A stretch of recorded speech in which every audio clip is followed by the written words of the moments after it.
संचरन् यं मनो न वेद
सागर की मछली सागर से अपरिचित रह जाती है।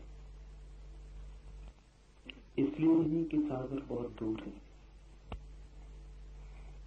इसीलिए कि सागर बहुत निकट है। जो दूर है वो दिखाई पड़ता है, जो निकट है वो आंख से ओझल हो जाता है। दूर को जानना कठिन नहीं, निकट को जानना ही कठिन। और जो निकट से भी निकट है उसे जानना असंभव है। इसे थोड़ा हम ठीक से समझ लें, क्योंकि अंतर यात्रा में अत्यंत अपरिहार्य है जानना। इसे पूछते हैं लोग, कहां खोजें परमात्मा को? पूछते हैं कि जो भीतर ही छिपा है वो भूल कैसे गया है? पूछते हैं कि जो इतना करीब है कि हृदय की धड़कन भी उतनी करीब नहीं, श्वासें भी उतनी पास नहीं स्वयं के, वो भी बिछड़ कैसे गया है? जो मैं स्वयं ही हूं उससे भी विस्मृति कैसे हो गई? और उनका पूछना तर्कयुक्त मालूम पड़ता है। प्रतीत होता है वे जो पूछते हैं ठीक ही पूछते हैं, और लगता है कि होना नहीं चाहिए था ऐसा। जो मेरे भीतर ही छुपा है उसे ही मैं नहीं जान पाता हूं, जो मैं ही हूं वो भी अपरिचित रह जाता है। तो फिर परिचय किससे होगा? पहचान किससे होगी? ज्ञान किसका होगा? जब पास ही छूट जाता है हाथ से तो दूर को हम कैसे पा सकेंगे? और ऐसा नहीं कि वो आज पास हो गया हो, वो सदा से ही पास है। अनंत अनंत काल से पास है। उससे क्षण भर को भी हमारा छूटना और दूर होना नहीं हुआ है। हम जहां भागे वो हमारे साथ भागता है, हम जहां जाएं वो हमारे साथ जाता है। नरकों में भी वो हमारे साथ यात्रा करता है, और स्वर्गों में भी, पाप में भी वो हमारे साथ उतना ही खड़ा होता है जितना पुण्य में। ये कहना भी ठीक नहीं कि साथ खड़ा होता है, क्योंकि जो हमारे साथ होता है उससे भी थोड़ी दूरी होती है। हमारा होना और उसका होना एक ही बात है। अगर ये सच है तो इस जगत में बड़ा चमत्कार हो गया कि हम अपने को ही खो बैठे। जो असंभव मालूम पड़ता है, अपने को कैसे खोया जा सकता? अपनी छाया तक को खोना मुश्किल है, हम अपनी आत्मा को खो बैठे हैं। ये कैसे हो सकता है? पर ये हुआ है। उसके होने की घटना कैसे घटती है वही इस सूत्र का सार है। इस सूत्र में प्रवेश करने के पहले इसके बुनियादी आधार समझ लें।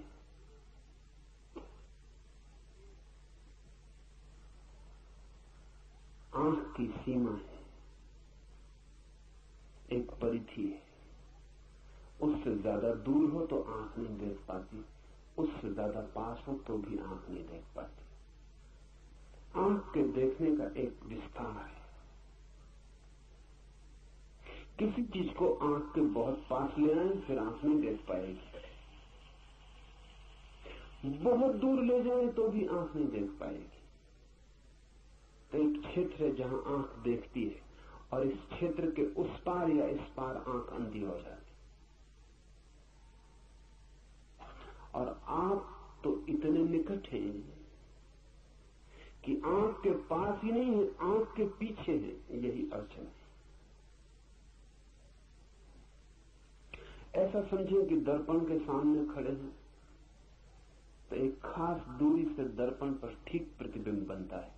अगर बहुत दूर चले जाएं तो फिर दर्पण पर प्रतिबिंब नहीं बनेगा। बहुत पास आ जाए कि आंख को दर्पण से ही लगा ले तो प्रतिबिंब दिखाई नहीं पड़ेगा। लेकिन यहां मामला ऐसा है कि आप दर्पण के पीछे खड़े, इसलिए दर्पण पे प्रतिबिंब बनने का कोई उपाय ही नहीं। आंख आगे है, आंख पीछे है। आंख देखती है उसको जो आंख के आगे हो, आंख उसको कैसे देखे जो आंख के पीछे। कान सुनते हैं उसको जो कान के बाहर है, कान उसको कैसे सुने जो कान के भीतर है। आंख बाहर खुलती है, कान भी बाहर खुलते हैं। मैं आपको छू सकता हूं, अपने को कैसे छू? और अगर अपने शरीर को भी छू लेता हूं इसीलिए, तो वो इसीलिए कि शरीर भी मैं नहीं हूं, वो भी पराया है, इसलिए छू लेता हूं। लेकिन जो मैं हूं, जो छू रहा है, उसे कैसे छू? उसे किससे छू? इसलिए हाथ सब छू लेते हैं और खुद को नहीं छू पाते। आंख सब देख लेती है और खुद को नहीं देख पाती। अपने लिए हम बिल्कुल अंधे। हमारी कोई इंद्रिय काम की नहीं है। जिन इंद्रियों से हम परिचित हैं वो कोई भी काम की नहीं है। अगर कोई और इंद्रिय का उद्घाटन ना हो जो भीतर देखती हो, अगर कोई और आंख न खुल जाए जो भीतर देखती हो, जो पीछे देखती हो, जो उल्टा देखती हो,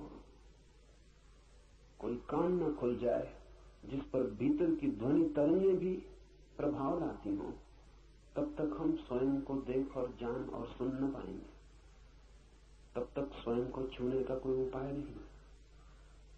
जो निकट है वो चूक जाता है, जो निकट से भी निकट है वो असंभव। इसीलिए मछली सागर को नहीं जान पाती। दूसरी बात, सागर में ही पैदा होती है, सागर में ही जीती है, सागर ही उसका भोजन, सागर ही उसका पेय, सागर ही उसका प्राण, सागर ही सब कुछ। फिर सागर में ही मरती और लीन हो जाती। जानने के लिए मौका नहीं मिलता क्योंकि दूरी नहीं मिलती, फासला नहीं मिलता। मछली को सागर का पता चलता है अगर कोई उठा के उसे सागर के किनारे फेंक दे, तभी। ये बड़ी उल्टी बात हुई। सागर का पता तब चलता है जब सागर से दूर हो जाए। तो मछली तरसती है रेत पर, धूप में, तब उसे सागर का पता चलता है, क्योंकि इतनी दूरी तो चाहिए पता चलने के लिए। पैदा होने के भी पहले जो मौजूद था और मरने के बाद भी जो मौजूद रहेगा, और जिसमें ही पैदा हुए और जिसमें ही लीन हो गए, उसका पता कैसे चलेगा? पता चलने के लिए थोड़ी बिछड़न, थोड़ा बिछोड़ होना चाहिए। इसलिए मछली को सागर का पता नहीं चलता। किनारे पे कोई फेंक दे तो पता चलता। आदमी की और भी मुसीबत है। परमात्मा सागर ही सागर है, उसका कोई किनारा नहीं जिस पे आपको फेंका जा सके। जहां आप तड़फने लगे मछली की तरह, ऐसा कोई किनारा होता तो बड़ी आसानी हो जाती। ऐसा कोई किनारा नहीं, परमात्मा सागर ही सागर है। इसीलिए तो जो परमात्मा में किनारा खोजते हैं वो उसे कभी नहीं खोज पाते। जो परमात्मा की मझधार में डूबने को राजी हैं, उनको ही उसका किनारा मिलता है। किनारा है ही नहीं, खोजने का कोई उपाय नहीं। और किनारा हो भी कैसे? सब चीजों का किनारा हो सकता है, समस्त का किनारा नहीं हो सकता, क्योंकि किनारा बनता है किसी और चीज से। नदी का किनारा बनता है, सागर का किनारा बनता है किसी और चीज से। परमात्मा के अतिरिक्त कुछ और नहीं है जिससे किनारा बन सके। परमात्मा का अर्थ ही इतना है कि जिसके अतिरिक्त और कुछ नहीं। परमात्मा का मतलब कोई आकाश में बैठे हुए किसी व्यक्ति का नहीं है जो जगत को चला रहा हो। ये तो बच्चों की कहानियां है। परमात्मा से अर्थ है उस तत्व का जिसके अतिरिक्त और कुछ भी नहीं। ये उसकी वैज्ञानिक परिभाषा हुई। परमात्मा का अर्थ है समस्त, सर्व, सब कुछ, जो भी है। जो भी है उसका कोई किनारा नहीं हो सकता है, क्योंकि उसके अतिरिक्त कुछ किनारा बनने को बचता नहीं है।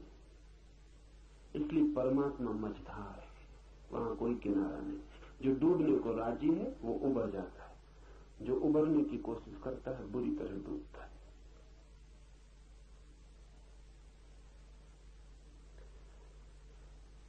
कोई किनारा हो तो पता भी चल जाए, इसीलिए हमें पता नहीं चला है।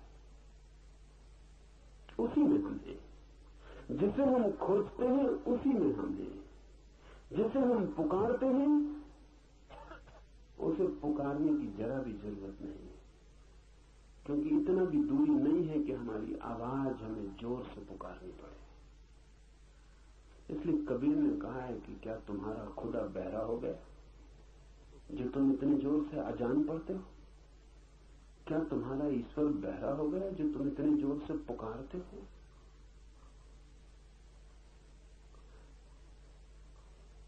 इतने पास है कि आवाज देने की भी तो जरूरत नहीं। अगर मौन भी कुछ भीतर होगा तो वो भी सुन लिया जाएगा, इतने पास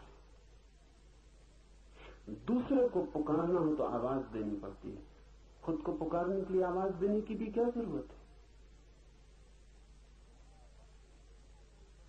दूसरे का तो तभी सुनाई पड़ता है जब शब्द ध्वनित हो, स्वयं का तो मौन भी सुनाई पड़ता है। इतने जो निकट है वही कठिनाई है।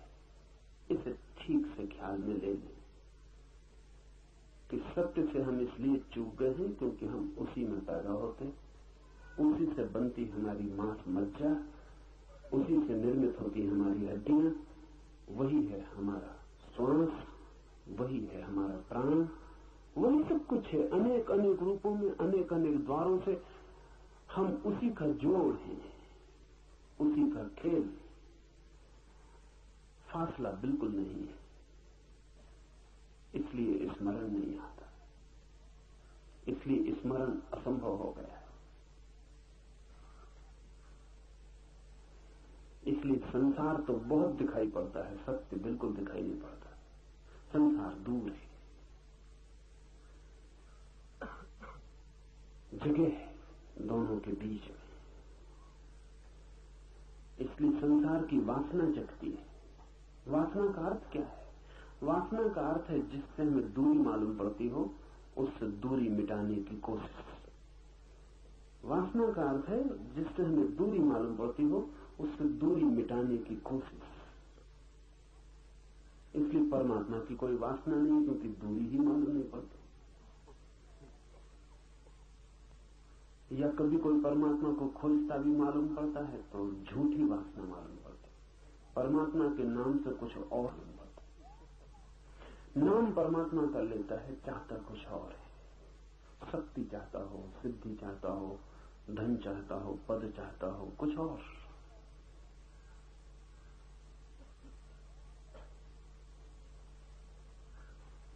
एक मित्र मुझे आके कहते थे कि जब से आपके शिविर में, साधना में लीन होने लगे बड़ा लाभ हो रहा है। मैंने पूछा क्या लाभ हो रहा है? तो उन्होंने कहा अभी आध्यात्मिक तो नहीं हो रहा लेकिन आर्थिक शुरू हो गया।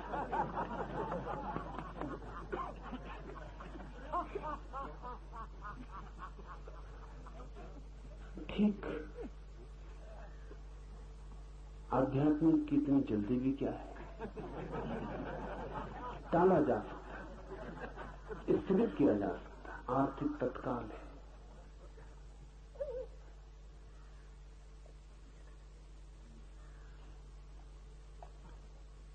हम खोजते कुछ और है, नाम कुछ और देते हैं।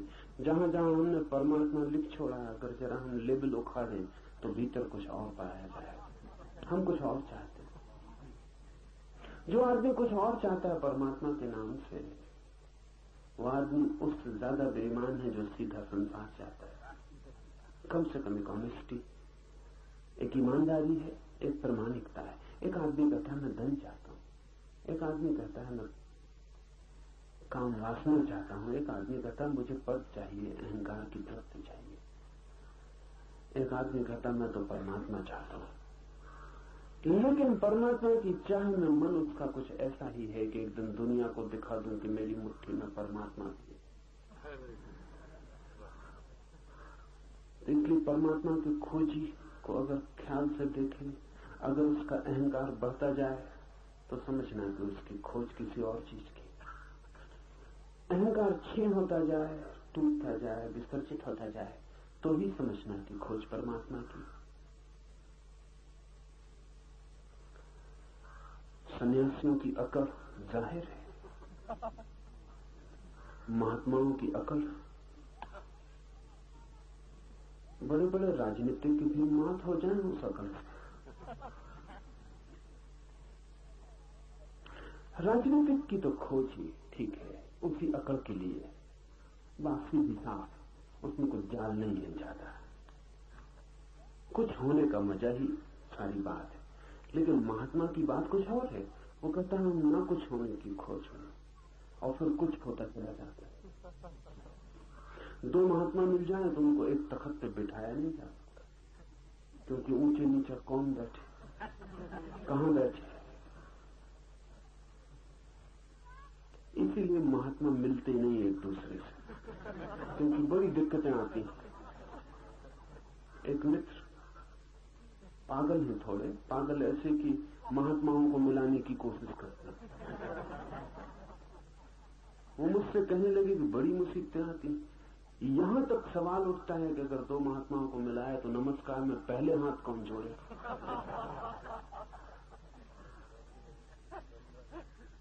कठिन मामला। संसारी भी इतने संसारी नहीं मालूम होते, न भी जोड़ना चाहते हो हाथ तो भी जोड़ लेते हैं।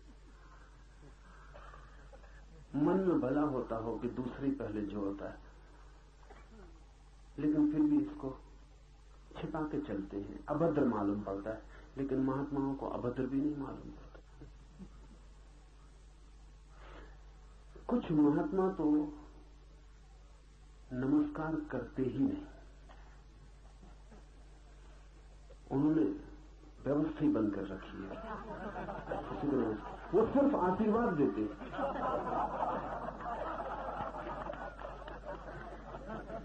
ऐसे एक महात्मा को मिलाने के लिए कोई मित्र कोशिश में थे किसी दूसरे महात्मा को, तो दूसरे महात्मा ने कहा और सब तो ठीक, लेकिन हम नमस्कार न करें और वो आशीर्वाद दे दें तो इसमें सब खराब हो जाए।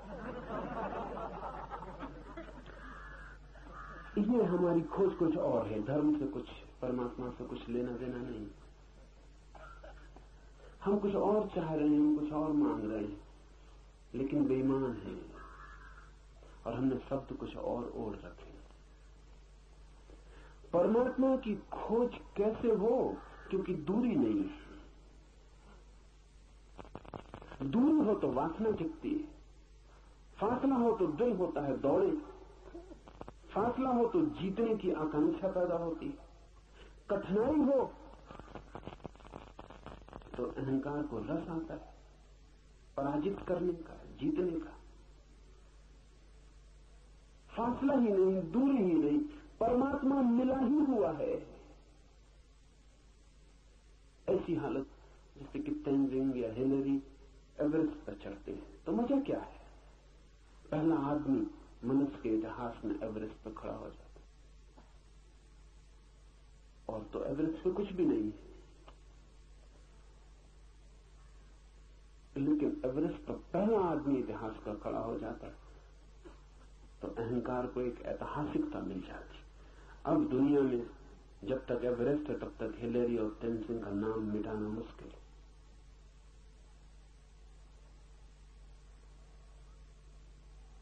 अभी चांद की इतनी दौड़ चलती थी, ये बड़े मजे की बात है कि चांद पर हम क्या छोड़ आए।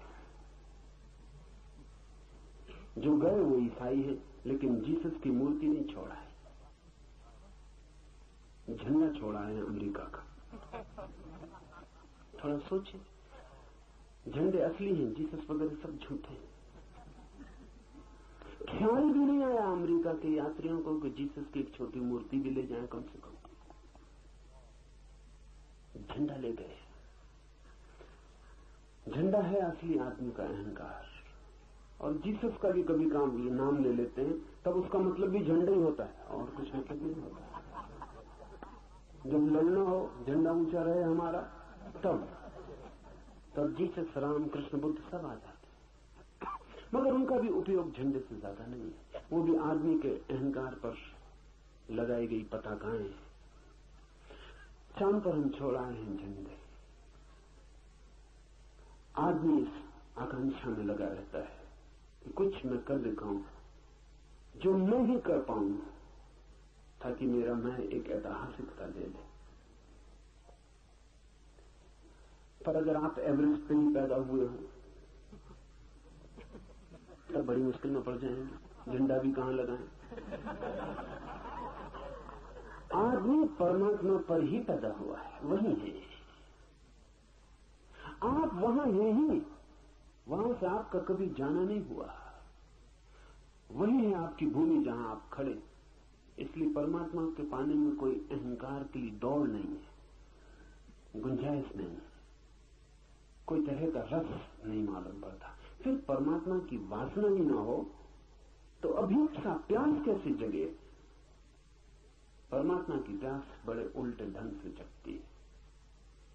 इसे ख्याल में ले लें, क्योंकि उसके अतिरिक्त और कोई रास्ता नहीं।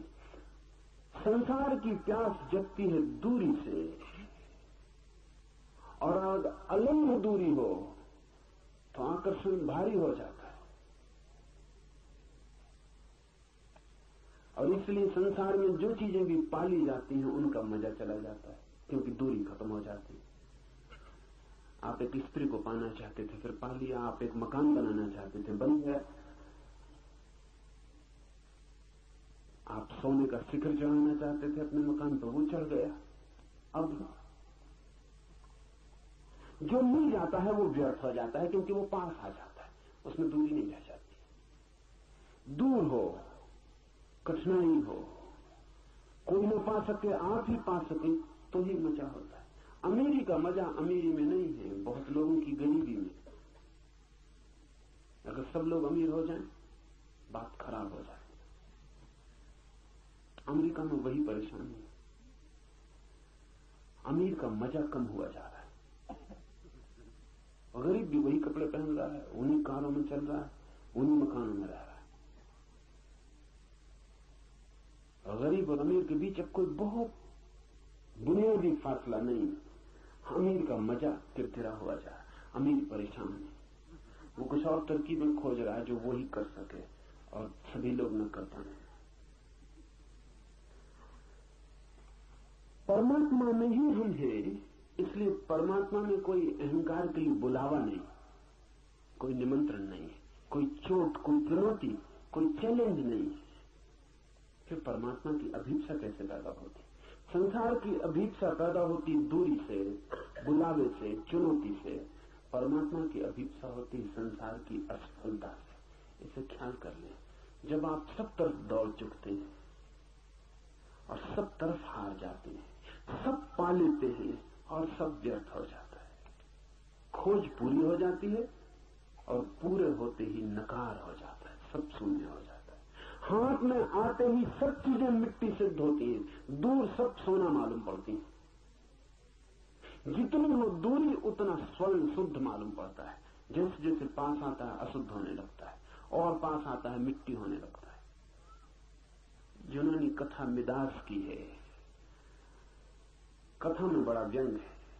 कथा है कि मिदास ने ऐसी सिद्धि पा ली, ऐसा वरदान पा लिया कि जो भी छुए सोना हो जाए।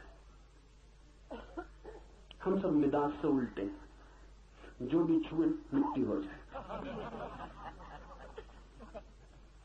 लेकिन बड़ा मजा है, मिदास भी मुश्किल में पड़ गया था, तो हमारी मुश्किल का तो क्या अंत। मिदास जो भी छूता है सोना हो जाता। उसने अपनी पत्नी को छुआ, वो सोना हो गई। उसने भोजन छुआ, वो सोना हो गया। उसने पानी पीने को उठाया, ओंठ तक पानी गया और सोना हो गया। मरा मिदास, बड़ी मुश्किल में पड़ गया, क्योंकि सोने से प्यास नहीं बुझती। और कितनी ही लोग बातें करें, कनक जैसा शरीर, स्वर्ण जैसा शरीर, सोने के शरीर से कोई तृप्ति होने वाली नहीं। कोई कितनी कहे कि मेरी प्रेसी का जो काया है कनक काया, स्वर्ण काया, लेकिन हो जाए तब पता चले, तब सिर धुने बैठ के कि ये क्या हो गया, तो वही काया बेहतर। तो मिजाज इस मुश्किल में पड़ गया, कवियों की बातों में आ गया, वरदान मांग बैठा। पत्नी हो गई सोने की, पानी सोना हो गया, भोजन सोना हो गया, लोग उससे भागने लगे, खुद के बेटी बेटी दूर रहने लगे, कहीं वो छू न दे, कोई मित्र पास न आए कि कहीं छू न दे।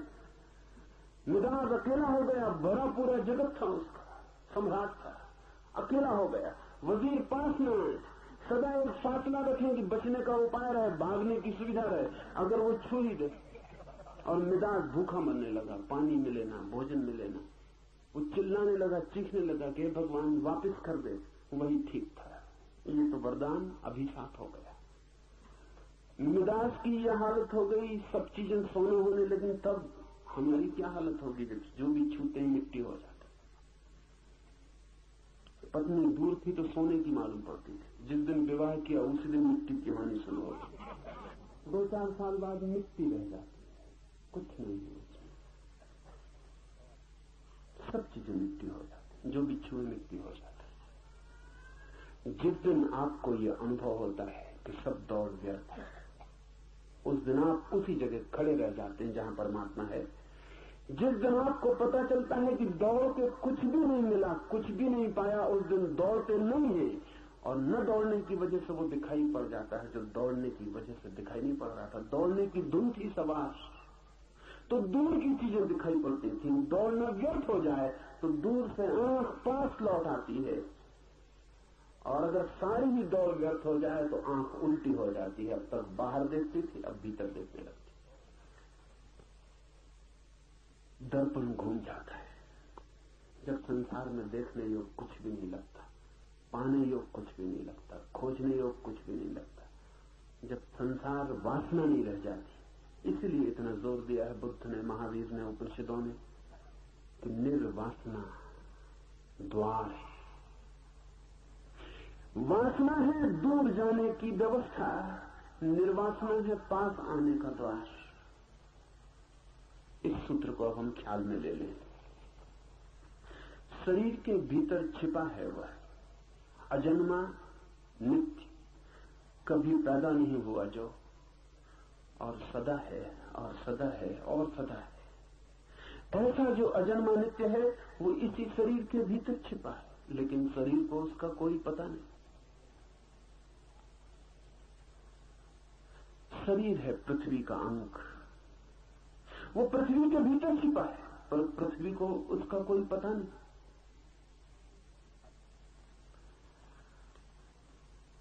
इसी की पुनरुक्ति है इसी सूत्र की। अग्नि के भीतर छिपा है, अग्नि को पता नहीं,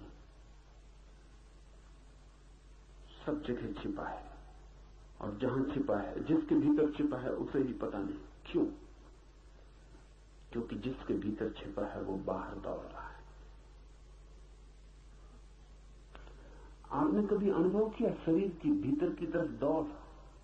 अगर आप अनुभव कर लें तो समाधि उपलब्ध हो जाए। आपने शरीर की बाहर की तरफ दौड़ अनुभव की है? एक सुंदर काया दिखाई पड़ती, शरीर दौड़ने लगा, पुलक आ गई, शरीर का रोआ रोआ भागने लगा। एक सुंदर फूल दिखाई पड़ा, आंखें भागने लगी। एक सुंदर ध्वनि सुनाई पड़ी, कान भागने लगे। शरीर भागता है सदा बाहर की तरफ। कभी आपने अनुभव किया कि भीतर की तरफ भी शरीर भागा हो? कभी अनुभव नहीं किया। तो शरीर को पता भी कैसे चले कि कौन भीतर छिपा है, जहां शरीर जाता ही नहीं, जहां शरीर कभी देखता नहीं, सुनता नहीं, खोजता नहीं, शरीर को पता कैसे चले? शरीर अपरिचित रह जाता है उससे ही जिसका वो शरीर है। सब दौड़ बाहर की तरफ है, इसलिए भीतर अज्ञान छा जाता है। ये सूत्र अनेक अनेक द्वारों से एक ही बात की पुनरुक्ति है।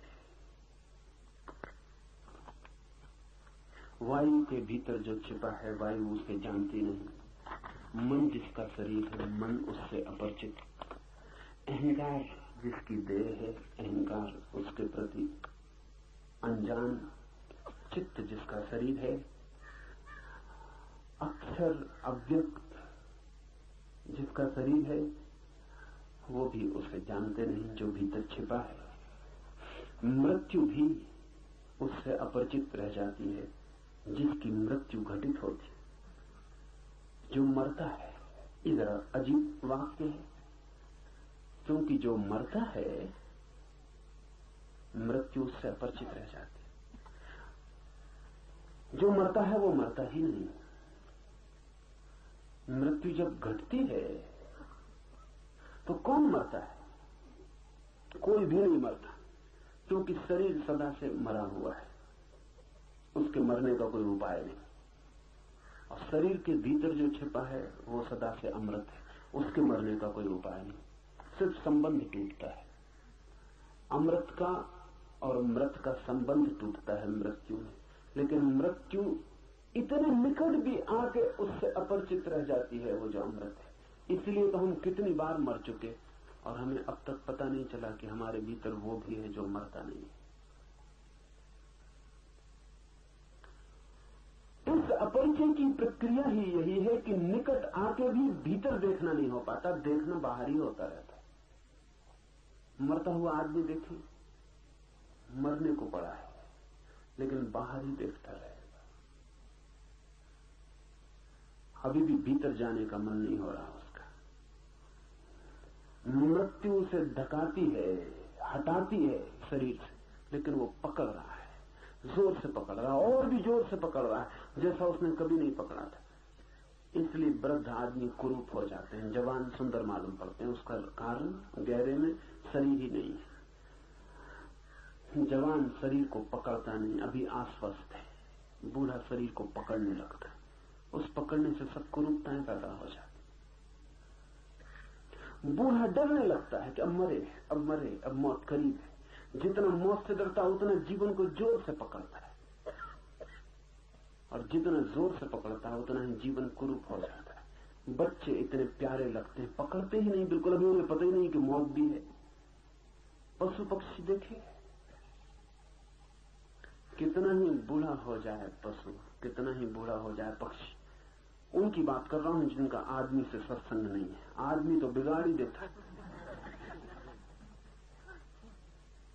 तो बड़ी हैरानी होती है, जंगल में पशु और पक्षी बूढ़े नहीं होते मालूम पड़ते।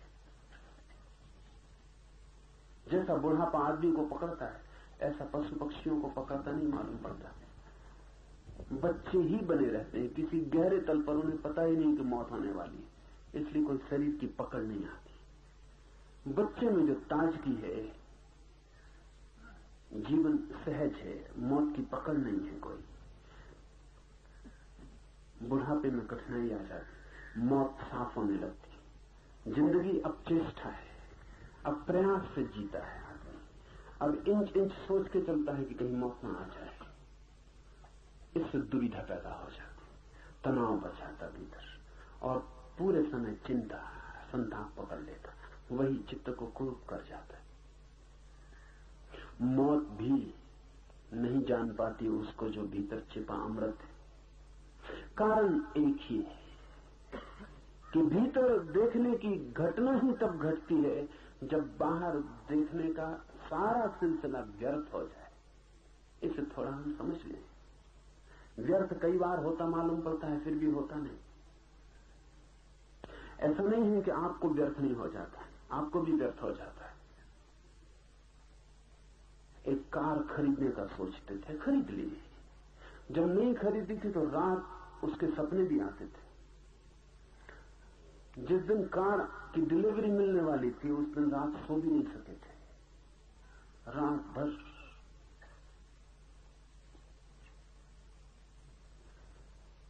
ओर्टेगा वाई गासेट ने लिखा है, अपने एक मित्र के बाबत, तो उसने एक बहुत खूबसूरत गाड़ी फेरारी खरीदी, बड़ी कीमती गाड़ी,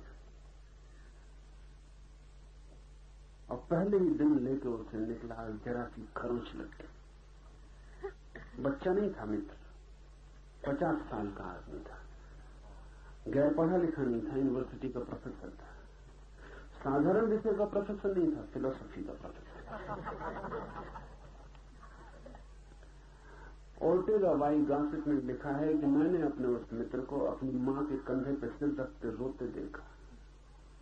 फेरारी में खरोंच लग गई, कार थी कीमती, न मालूम कितने सपने देखे होंगे, जो खरोंच थी वो भीतर तक चली गई, आत्मा तक प्रवेश कर गई होगी, तभी रोया है। रोते आप सब भी हैं। वो आदमी जरा ईमानदार रहा होगा, खुली सड़क पर मां के कंधे पर सिर रखकर रोने लगा। लेकिन कितने दिन चलेगा ये? 2-4 दिन में फेरारी पुरानी पड़ जाएगी। महीने 2 महीने में ये आदमी इसी गाड़ी में बैठेगा, इसे पता भी नहीं चलेगा कि किस गाड़ी में बैठा है। इस गाड़ी से ऊंच जाएगा, लेकिन गाड़ियों से नहीं उबेगा, दूसरी गाड़ी को सपना पकड़ लेगा, सोचेगा कि रॉल्स रॉयस हो जाए, कुछ और हो जाए। एक स्त्री से उठ जाएगा मन, एक पुरुष से उठ जाएगा, लेकिन स्त्रियों से नहीं उबेगा, पुरुषों से नहीं उबेगा। ऊब तो हम भी हैं, लेकिन हमारी ऊब वस्तुओं से बंधी होती है। हमारी ऊब दर्शन नहीं बनती, हमारी ऊब दृष्टि नहीं बनती। एक चीज से उठते हैं तो ठीक वैसे ही दूसरी चीज से पकड़ जाते हैं, और ये सिलसिला जारी रहता है। इतना ही फर्क है आप में और किसी बुद्ध में कि आप एक स्त्री से उठते हैं, दूसरी स्त्री में रस बना रहता है। अपनी स्त्री से उठ जाते हैं, दूसरे की स्त्री में रस बना रहता है। जो पास है वो व्यर्थ हो जाता है, लेकिन जो दूर है वो सार्थक मालूम रहता है। वो भी कल पास आके व्यर्थ हो जाएगा, लेकिन सभी चीजें पास नहीं आ पाती, कुछ चीजें दूर बनी ही रहती, इसलिए रस बना ही रहता, वासना दौड़ती रहती। बुद्ध एक स्त्री में ऊब के समस्त स्त्री से ऊब जाते हैं। बुद्ध एक महल में रह के सब महलों में रह लेते। बुद्ध के लिए एक घटना काफी है, ये वैज्ञानिक बात है। एक पानी की बूंद अगर जान ली जाए तो सब सागर जान लिए गए।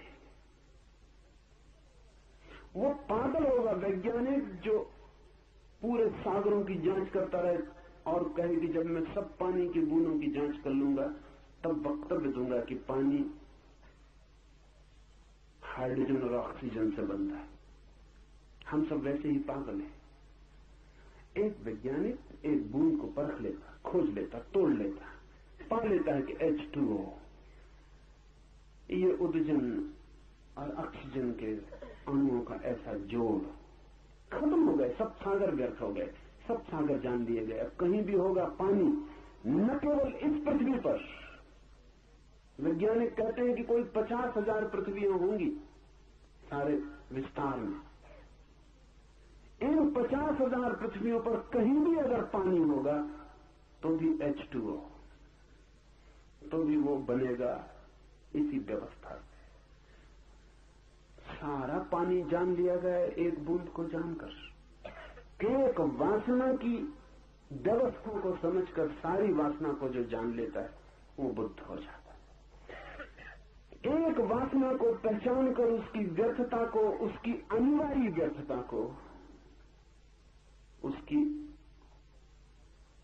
अपरिहार्य असफलता को जो देख लेता, उसकी वासना गिर जाती। उसकी वासना ऐसे गिर जाती है जैसे लंगड़े के बैसाखियां अचानक गिर जाएं, उनसे ही वो चलता था। पैर तो थे नहीं चलने के, बैसाखियों से चलता था, लकड़ी के पैर थे। अचानक बैसाखियां गिर जाएं और लंगड़ा वहीं गिर पड़े। ठीक ऐसी ही घटना घटती है जब वासना की बैसाखियां गिर जाती। संसार में चलने के कोई पैर थोड़ी है, लकड़ी के पैर है। नकली पैर हैं, वासनाओं से निर्मित है। वासना के गिरते ही बैसाखियां गिर जाती हैं और आदमी अचानक अपने को वहां पाता है जहां से वो कभी हटा ही नहीं था, जहां वो सदा था, जहां होना उसका स्वभाव है। वही है परमात्मा, वही है अध्यात्म। इस सूत्र का आखिरी हिस्सा उसकी खबर है।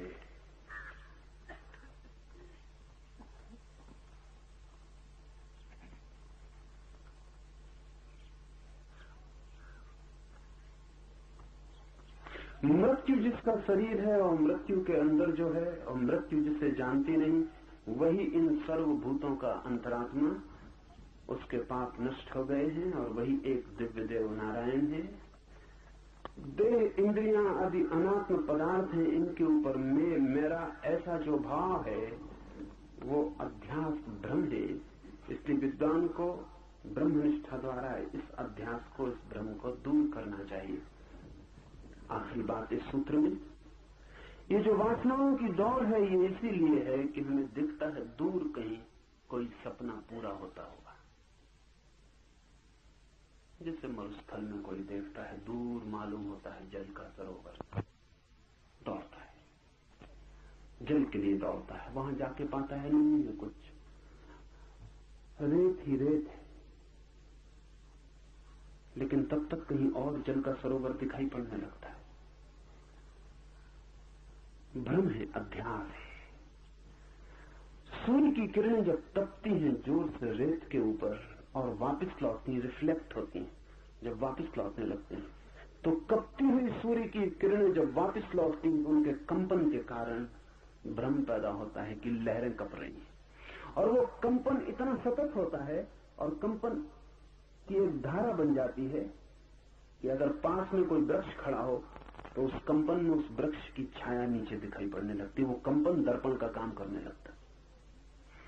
और जब आपको दूर से दिखाई पड़ता हो पानी भी, और न केवल पानी, आकाश में उड़ती हुई बदलियों की नीचे प्रति छाया भी दिखाई पड़ती हो, तो भरोसा भी कैसे ना करें। आकाश में उड़ते हो कबूतर या आकाश में उड़ती हो बगलों की कतार और नीचे पानी में भी उसकी छाया हो जाती हो, पास में खड़े वृक्ष भी नीचे दिखाई पड़ते हो, तो फिर भरोसा पक्का हो जाता है कि पानी होना चाहिए। न केवल लहरें दिखाई पड़ती हैं, लहरों में प्रतिबिंब भी दिखाई पड़ता है। पास जाके जैसे जैसे पास पहुंचते हैं वैसे वैसे तिरोहित होने लगती हैं छायाएं, बिल्कुल पास पहुंच के रेत हाथ लगती है। अध्यास का अर्थ है जो नहीं है उसका दिखाई पड़ना। शंकर के लिए ये बड़ा प्यारा शब्द है और उपनिषदों के लिए बड़ा आधारभूत। अध्यास का अर्थ है प्रोजेक्शन, प्रक्षेपण, जो नहीं है उसका दिखाई पड़ना। वो जो दिखाई पड़ता है वहां है नहीं, आप अपने भीतर से आरोपित करते हैं। आप ही कारणभूत है उसे आरोपित करने के। एक चेहरा आपको सुंदर लगता है, वो सौंदर्य वहां है या आप आरोपित करते हैं, क्योंकि कल वही चेहरा आपको कुरूप लग सकता है। हो सकता है कल तक सुंदर न लगा हो, आज अचानक आपका दिव्य चक्षु खुल गया और आपको सुंदर दिखाई पड़ने लगा, और आपके मित्रों को अभी भी दिखाई नहीं पड़ता। कहते हैं लैला सुंदर नहीं थी, मजनू को दिखाई पड़ती थी। सारा गांव परेशान था और लोगों ने समझाया मजनू को कि तू पागल है, इससे बहुत सुंदर लड़कियां गांव में हैं, तू व्यर्थ ही दीवाना हुआ जाता। तो कहा है मजनू ने कि लैला को देखना हो तो मजनू की आंख चाहिए। ये अध्यास है। सवाल लैला नहीं, सवाल मजनू की आंख है। सवाल वो नहीं है जो दिखाई पड़ रहा है, सवाल वो है जो देख रहा है। तो मजनू ने कहा मेरी आंख से देखो तब तुम्हें लैला दिखाई पड़ेगी। लेकिन इसमें खतरा है, मजनू की आंख से दिखाई पड़ेगी। अगर सच में मजनू की आंख उधार मिल जाए तो लैला जैसी मजनू को दिखाई पड़ती वैसी आपको दिखाई पड़ेगी। आंख भी एक चश्मा है, चश्मे के रंग उतर जाते हैं विषयों पर। आपकी सारी इंद्रियां प्रक्षेपण कर रही हैं। आप चारों तरफ अपने तरफ एक जगत निर्माण कर रहे हैं। आपका मन केवल ग्राहक नहीं है, निर्माता है। आप बना रहे हैं एक दुनिया अपने चारों तरफ, सौंदर्य की, सुगंध की, इसकी उसकी, आप एक दुनिया निर्मित कर रहे हैं। ये दुनिया वैसी नहीं है जैसी आप देखते हैं, ये आप पे निर्भर है। और आप बदल जाते हैं तो दुनिया इसलिए तो बदल जाती है। जवान दूसरी दुनिया देखता है, बूढ़ा दूसरी दुनिया देखता है, बच्चे दूसरी दुनिया देखते हैं। क्या फर्क क्या पड़ जाता है? दुनिया वही है, लेकिन बच्चों के पास वो आंख नहीं है जो जवान के पास। बच्चे भी कंकड़ पत्थर बीन रहे हैं, रंगीन होना काफी है। जवान कहता है फेंको भी इनको, इनमें क्या रखा, इनकी कीमत क्या है। जवान के लिए अर्थ मूल्यवान हो गया, धन समझ में आने लगा। अब सिर्फ कंकड़ पत्थर बीनने से काम नहीं चलेगा, तितलियों के पीछे दौड़ने से कुछ हल होने वाला नहीं है। बच्चे तितलियां पकड़ रहे हैं, तितलियां स्वर्ग मालूम पड़ती हैं, जवान बच्चों को ना समझते। फिर आदमी बूढ़ा हो जाता, इंद्रियां थक जाती, अनुभव तिक्त होते, कड़वे होते, मुंह उनकी बेस्वाद धारा से भर जाता।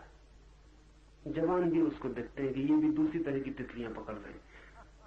तितलियां बदल गई, तितलियां नहीं बदली, बस और तरह की तितलियां पकड़ रहे हैं। बूढ़े रह जाते हैं, समझाए चले जाते हैं, कोई जवान उनकी सुनता नहीं। उनने भी अपने बाप दादों की नहीं सुनी। नहीं सुनने का कारण है आंखें दूसरी हैं। बूढ़े की आंख अगर जवान को मिल जाए तो उसे भी ऐसा ही दिखाई पड़ेगा। और ध्यान रखो कि मजा ये है कि अगर अभी बूढ़े को फिर जवान की आंख मिल जाए तो वो सब अनुभव भूल जाएंगे। वो जो ज्ञान बता रहे हैं वो सब भूल जाएगा, फिर जगत रंगीन हो जाए। सुना है मैंने, अमेरिका की सुप्रीम कोर्ट का एक चीफ जस्टिस, न्यायाधीश, जब जवान था तब पेरिस आया था, शादी करके सीधा पेरिस आया था। फिर 30 साल बाद जब बूढ़ा हो गया और बेटों की शादियां हो गई और बेटे पेरिस हो आए, तब फिर दोबारा अपनी पत्नी को लेकर आया। उसका नाम था पीरे। पेरिस देख कर उसने अपनी पत्नी से कहा, वो बात न रही पेरिस में, सब फीका फीका हो गया। कहां वो दिन जब हम पहली दफा पेरिस आए थे? बात ही और थी, पेरिस कुछ और था। उसकी पत्नी ने कहा, माफ करें, आप भूल रहे हैं, पीरे और था, पेरिस तो वही है। हाँ, पेरिस तो अब भी वही है। जवान की आंख से देखें, पेरिस अब भी वही। पेरिस क्या बदलता है? लोग बदल जाते, दृष्टि बदल जाती। दृष्टि के बदलने से अगर जगत बदल जाता है तो समझना कि आपने जो जाना था वो अध्यास था, वो दृष्टि की वजह से पैदा हुआ था, वो जगत नहीं था। क्या ऐसा भी कोई उपाय है कि बिना दृष्टि के जगत देखा जा सके? अगर हो तो ही जगत देखा जा सकता है, नहीं तो नहीं। दृष्टियां अध्यास हैं, इसलिए ख्याल रखें, दर्शन का मतलब दृष्टि नहीं है। दर्शन का मतलब है वैसी अवस्था जब सब दृष्टियां शांत हो जाती, कोई दृष्टि नहीं रह जाती, तब देखना। जब अपनी कोई आंख नहीं रह जाती थोपने को, और अपना कोई भाव नहीं रह जाता आरोपित करने को, अपनी कोई आकांक्षा नहीं रह जाती, मरुस्थल को तब देखना जब भीतर कोई प्यास नहीं होती। फिर मरुस्थल धोखा नहीं दे सकता। प्यास की वजह से धोखा हो जाता। पानी की चाह होती है और नहीं मिलता तो चाह और बढ़ जाती है, और जब चाह ज्यादा बढ़ जाती तो मन विक्षिप्त हो जाता है, और जो नहीं है उसे भी मानने का मन होने लगता है। लेकिन एक ऐसी स्थिति भी है जब सब दृष्टियां छीन हो जाती और दर्शन का उदय होता है। कब होती हैं दृष्टियां छीन? दृष्टियां तभी छीन होती हैं जब सभी वासनाएं छीन हो जाती, क्योंकि हर दृष्टि वासना का खेल है, वासना का फैलाव है। तो सूत्र कहता है, देह, इंद्रियां आदि अनात्म पदार्थ हैं, इनके ऊपर में मेरा ऐसा जो भाव होता है वो अध्यास है। इसलिए बुद्धिमान को ब्रह्मनिष्ठा द्वारा इस अध्यास को दूर करना चाहिए। ब्रह्मनिष्ठा द्वारा, अपने में निष्ठा द्वारा हमारी निष्ठा हमेशा पराये में है, किसी और में, अपने में नहीं है। दौड़ कहीं और है, अपने में नहीं है। जहां कहीं और रहे हैं एक जगह को छोड़कर, वो जगह जो भीतर है।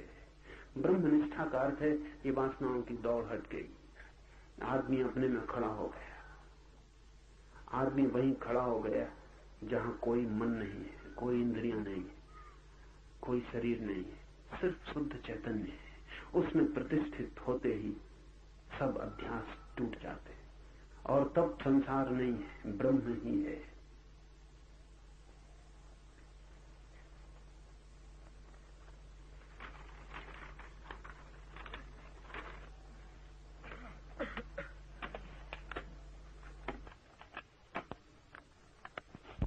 जब मैं हिंदी में बोल रहा हूं, बहुत लोगों को हिंदी समझ में नहीं आती, लेकिन वे भी उपयोग कर सकते हैं। जिन्हें हिंदी समझ में नहीं आती वे आंख बंद कर लें और केवल ध्वनि सुने। शांत बैठ जाएं जैसे ध्यान में हो। और बहुत बार जो शब्द समझ के भी समझ में ना आता है, वो मात्र ध्वनि सुनने से समझ में आता है। जब मैं अंग्रेजी में बोल रहा हूं, जिन मित्रों को अंग्रेजी समझ में नहीं आती, वो ऐसा न सोचे कि उनके काम का नहीं है। आंख बंद कर लें और जो मैं बोल रहा हूं उसकी ध्वनि पर ध्यान करें। समझने की कोशिश न करें। जो भाषा समझ में नहीं आती, समझने की कोशिश ही मत करें। बिल्कुल ना समझ होकर शांत बैठ जाएं। सिर्फ ध्वनि का आघात ध्यान करें, सिर्फ सुने। वो सुनना ध्यान बन जाएगा और उपयोगी होगा। बड़ा सवाल समझना नहीं है, बड़ा सवाल शांत होना है। बड़ा सवाल सुनना नहीं है, बड़ा सवाल मौन होना है। तो कई बार तो ये होता है जो बात आपकी समझ में आ जाती है वो आपके भीतर विघ्न बन जाती, क्योंकि उससे विचार शुरू हो जाते। कई बार तो अच्छा है कि जो बात बिल्कुल समझ में नहीं आती उसको सुने, क्योंकि फिर विचार नहीं चल सकते। जो समझ में नहीं आए तो विचार के चलने का कोई उपाय नहीं है, विचार रुक जाते। इसलिए कभी तो वृक्षों के बीच से गुजरती हुई हवा को सुनना, कभी पक्षियों की आवाज सुनना, कभी पानी की कलकल धारा से उठता निनाद सुनना ऋषि मुनियों को सुनने से भी ज्यादा बेहतर है। असली उपनिषद वहां बह रहे हैं, पर वो आपकी समझ में नहीं आएंगे, पर समझने की कोई जरूरत भी नहीं है। सुनना काफी है। और जब समझ में ना आए और आप सुन सके तो थोड़ी देर में बुद्धि शांत हो जाती, क्योंकि उसका कोई काम ही नहीं होता। और जब बुद्धि शांत हो जाती है तो आप वहां पहुंच जाते हैं जिसकी तलाश है।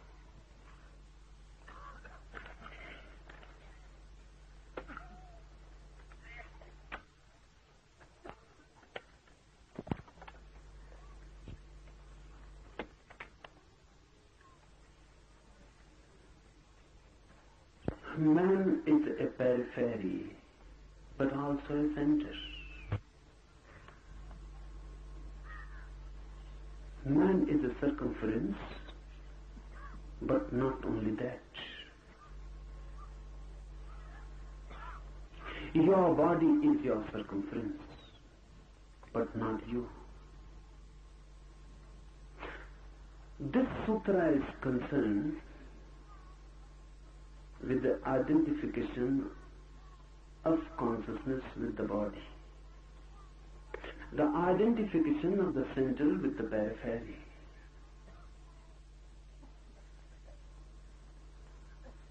The body is just your abode, just a house, not even a home, just a house. You are in it, but you are not it.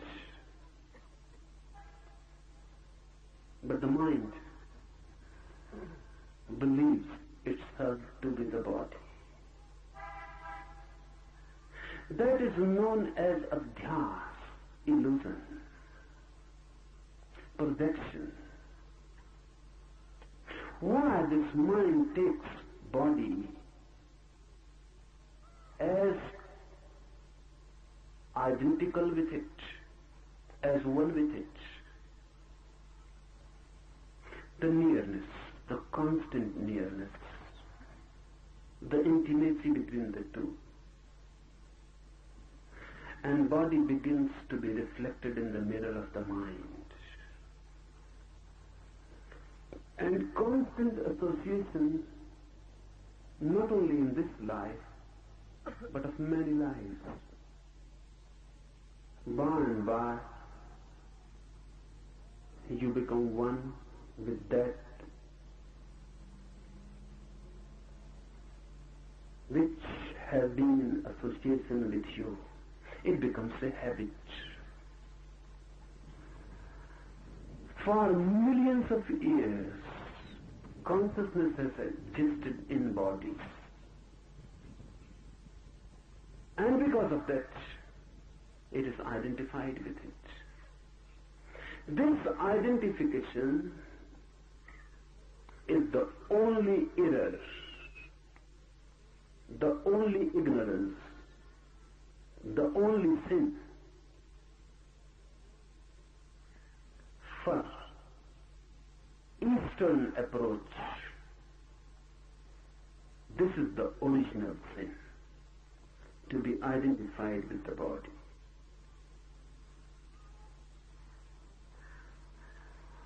How to be non-identified again? How to become aware that you are not your body, you are not your mind? How to go in and find out the forgotten center? It is always there. You are standing on it, you are it. But your eyes, your senses have taken you far away. You have gone on a journey. This journey is very miraculous. It is like a dream journey. You sleep in Mount Abu, and in the night you dream you are in London, or in New York, or in Calcutta. You have gone on a journey in the mind. The journey appears to be actual, real. You cannot remember in your dream that this is a dream. The moment you remember this is a dream, the dream will be broken. This is the basic condition in the dream, that you should not remember it as a dream. The dream must be taken as reality, only then the dream can continue. That's the basic condition. The dream must appear as real, otherwise it is broken. So in the night when you dream, the dream appears not only real, really more than real. The real life seems pale before it. It is more colorful, more intense, more alive. You can go on a journey in the dream, and still you continue to be here in Mount Abu. In reality, you remain in the Mount Abu, but in dream you have moved. Nothing has moved, only the mind has moved. The whole world, for Eastern mind, is just a dream journey. You go on moving. You remain constantly at the center, but you go on moving to the periphery, to the circumference. You look at some face, beautiful, some body, proportionate. It appeals. The mind has moved. No, you are not at your center. You are not at your home. You have gone away. Now you will follow. Your mind will move. Any desire is a movement. Any motivation is a movement. Movement of the mind. You see a beautiful car, or you see a rich palace, and the mind starts desiring. You start moving. You remain at the center, but the mind is not there. You have forgotten the center. Now the mind is attached with the objects of desire. Those objects or desires become your clinging. That's why mind goes on and on, out and out. And you are at the center. This creates a division. This divides you into two.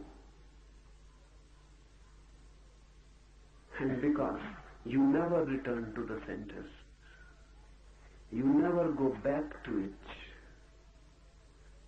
it, ultimately you forget that you have a center. More civilized, more cultured, educated the world becomes, more centerless. Everyone is just a circumference. The master is missing. The house is there. The center is not there. And even if you try to reach the center, you cannot reach it because you don't know how to reach it. And the ways and the means you try to reach it really are not means and ways. They are the barriers. Because you try to reach the center in the same way as you try to reach the circumference. You know only one way. How to move to the circumference. How to desire. You desire for riches. You desire for power. You desire for sex. You desire for so many things. The mechanism of desire is you desire for something which you have not. You desire for something which can become possible only in the future, never in the present. Desire is meaningful only in reference to the future. You cannot desire immediately here and now. You will need time. Desire needs time to move. So you desire for the tomorrow. You say tomorrow or in the next life, this will happen. This I would like to happen. I hope for this. Desire is basically future-oriented.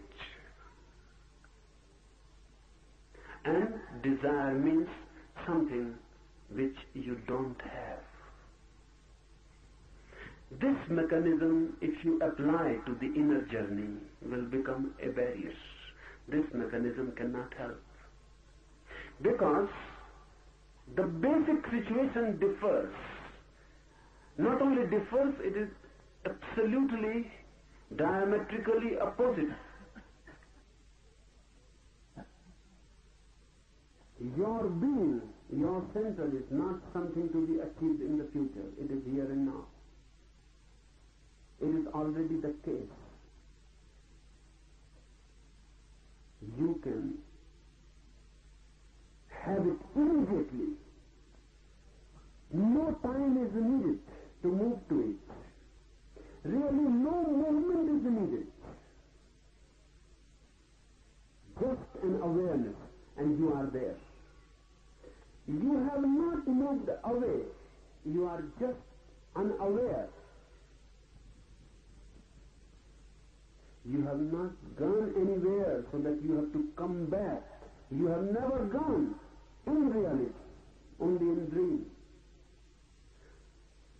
You are sleeping in Mount Abu and dreaming of London, and someone suddenly awakes you. Will you be awake in London or in Mount Abu? Or will you tell that, wait, I am in London and now I will need to come back to Mount Abu? No, from a dream. If you are awakened, you are suddenly here. The dream world, the dream journey disappears completely. You are not to come back because you had never gone away. Your being, your center is here and now. It cannot be made an object of desire. You cannot desire it. And if you desire it, you will miss it. Your very desire will become the barrier. Allah says, do not seek, otherwise you will miss. Do not seek and find. Looks absurd. Do not seek and find looks illogical. It is not. It looks illogical because we know only one logic, the logic of desire. If someone says, do not find riches, do not seek riches, and you will find, it is illogical. You will never find. If someone says, don't long for worldly things, and you will find them, nonsense. You will never find them. You will have to seek. Then too it is difficult to find them.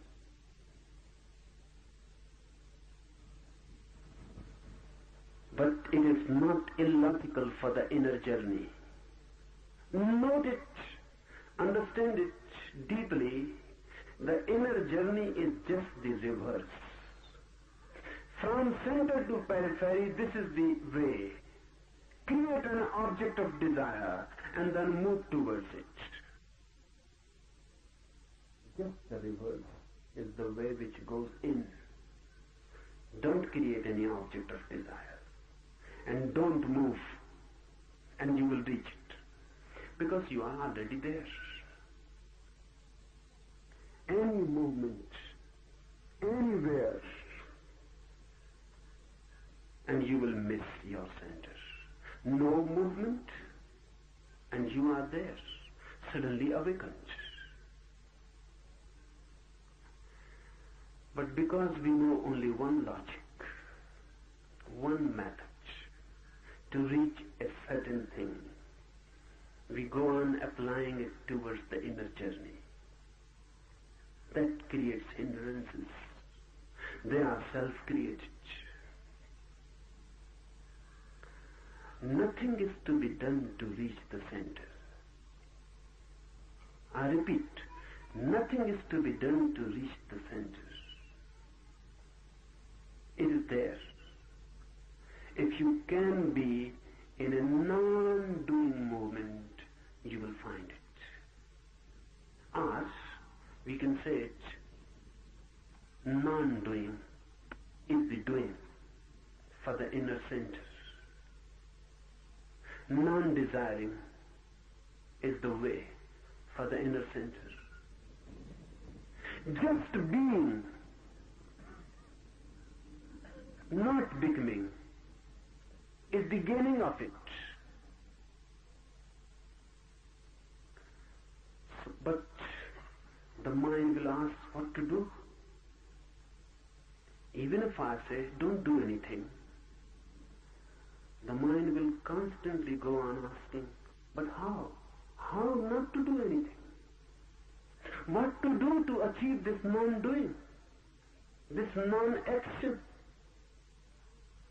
How it is to be achieved, and how means something is to be done. So one secret I will tell you. All the techniques of meditation, the one which we will be doing just after the talk, all the techniques are really just toys to play with. Because the mind goes on asking what to do, so the technique supplies you. Do this. By that doing, you are not going to reach the center. But by that doing, suddenly you will be exhausted. Suddenly, totally moving in that doing, the doing will stop. As I said last night, you cannot be angry totally.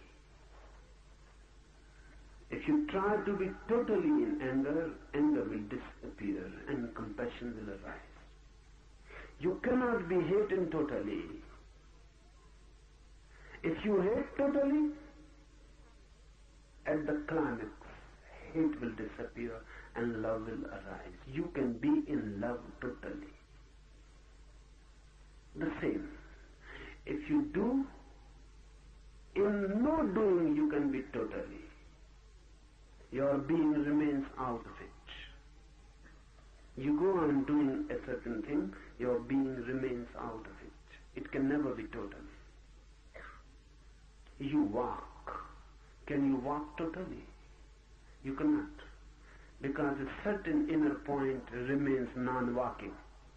It will never walk. You go on to the moon, it will never go anywhere, it will remain there, inside, just sitting there. That's why if you love, and your love is an act, an action, then your love too cannot be total. If you are doing love, if you are making love, love too cannot be total. Because no action can be total. The being remains out. The love can be total only if you become love. It is not a doing. You are love. You are not making love. Your very being is love. That's why hate cannot be total, because your being can never become hate. You can hate someone, but your being can never become hate. Your being can become love. No doing, no action can be total. Only being can be total. So I will suggest you a method to do. And the trick, I may be allowed to call it a trick. And the trick is this, that if you go totally in it, suddenly a moment will come, all doing will cease, all effort will cease, and you will be thrown back to your center. And there will be no doing, no effort. Simple existence, innocent existence, just being. Tanka, one Zen master, was standing on a hill, just standing. 3 persons were walking, just taking a morning walk. So they started talking about Tanka, what he is doing there. The first one said, sometimes he goes there to find out his cow. The cow, it seems, didn't return in the night back. So he has gone there and he's just looking from a high point where the cow is. But the second one says, this seems not right. Because Tanka is just standing without moving. If he was searching something, he must move. His face seems fixed, and even from this faraway point, we can infer his eyes are closed. The second one said, I propose another hypothesis. He is not looking for his cow. Rather, he is waiting for some friends who might have accompanied him, but are left somewhere behind. He must be waiting. But the third one said, he cannot be waiting, because if someone waits, sometimes he looks back. He never looks back. He's just standing like a statue. So I propose the third idea. He is meditating. It was difficult to decide, and they argued. So ultimately they decided we must go to him and ask what he is doing. So they went. They asked Tanka, what are you doing? The first one said, are you in search of your cow? The cow has not returned home. Tanka is reported to have said, I have no home in this world and nothing to miss. Who has said to you that I have a cow? The cow is there, of course, but I don't have it. So there is no question of finding it, searching for it. So the second one was delighted, and he said, then my hypothesis is going to be right. You are waiting for some friends who are left behind? Tanka laughed and said, I have no enemies, so I cannot have friends. And I am alone, so I cannot leave someone behind. I came alone in this world. I am alone in this world, and I will leave this world alone. So I am neither disturbed by enemies nor by friends. Then the third one was, of course, delighted. And he said, now nothing is left, and my hypothesis is right. You are meditating, are you not? Tanka said, I am not meditating. Because really I am not doing anything. I am just standing. I am. I am existing, not doing anything. But this is meditation. Meditation is not doing something. But you cannot take a jump immediately into non-doing. So I suggest, make your doing total. Move into it so deeply and so totally that suddenly the doing drops. And you are alone left, just existing. Just like a tree. Of course aware, but just like a tree. Just like a flower. Aware, but just like a flower existing. Just like a stream flowing. Aware, but just like a stream. No mind. Just you alone. No thoughts. When there are no thoughts, you cannot move from the center. You move through thoughts. Thoughts are the ways towards the periphery, and no thought is dropping back to the center. Now, I will tell you something about the technique we are going to use. 4 steps. First step, 10 minutes fast, chaotic breathing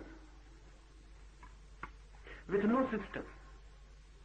This is not a yoga exercise. Chaotic, anarchic. Why?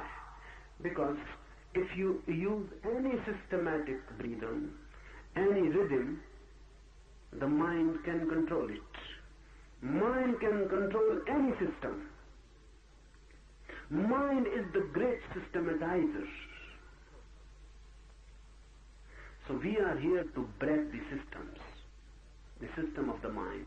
So breathe chaotically like a madman. Fast. Take the breath in as much as you can and throw it out. Take it in and throw it out. Fast with no rhythm. So that mind is just socked. And breathing is a great device to sock the mind. You must remember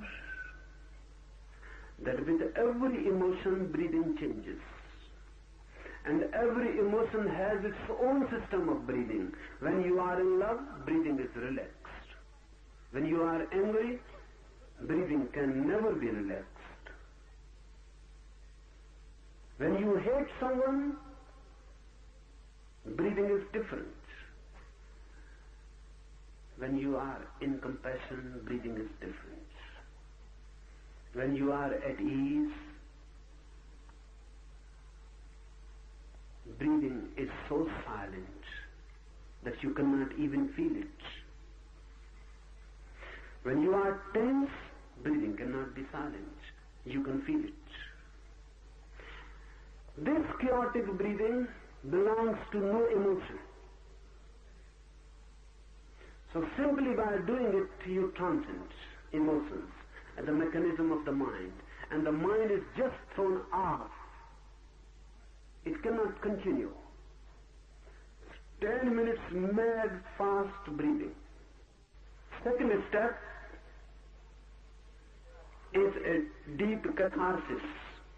You have to throw yourself out. The mind has to be thrown out. Laugh, but madly. Totally. Cry, weep, whatsoever comes to your mind. But madly.